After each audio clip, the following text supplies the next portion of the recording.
as a result that was born from a desire of understanding my own weaknesses and seeking to correct them in such a way that I become a more well-rounded person, I've decided to talk about learning to implement active listening into my own study habits. Back a few modules ago, we all took the assessment on what your personal learning style is.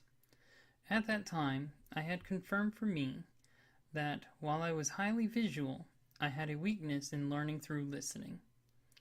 It is due to this that I decided to use this final speech to help me better myself, as I believe that learning to listen actively will not only help me in my educational endeavors, but when I finally am in the job that I am working towards, I will be able to be more effective in listening to the needs of my patients as they come in for treatment. The first thing we need to get out of the way is the definition. What is active listening? In a good definition taken from the website thebalance.com, where they define active listening as such. Active listening is the process by which an individual secures information from another individual or group. The active element involves taking steps to draw out information that might not otherwise be shared. From this side as well, we see the importance of active listening as one that is not just for education. It has a purpose wherever you interact with people or wish to draw a little deeper to others. In looking at how to improve your active listening, I found a good and useful article by the site Mind Tools, where it was listed 5 different ways that, when implemented, would help you on your way to becoming an active listener. The first of which is paying attention and giving the speaker undivided attention. This to me is a common sense suggestion. However, in an age or culture of multitasking, it quite often does not come easily to us. But putting the phone or electronic device down and giving the speaker your undivided attention will help you listen. Continuing from giving undivided attention, this comes showing through your body language that you are listening. For this one, it is also quite easy. Physically turning your body in the direction of the speaker builds upon the first way of giving them undivided attention, as well as shows respect to the speaker. Harder, though, than moving your body is that of providing feedback. I learned this when I was teaching martial arts, in which you would listen and parrot back to them what they said when they had questions, but in a slightly altered or different phrase that shows that you were listening.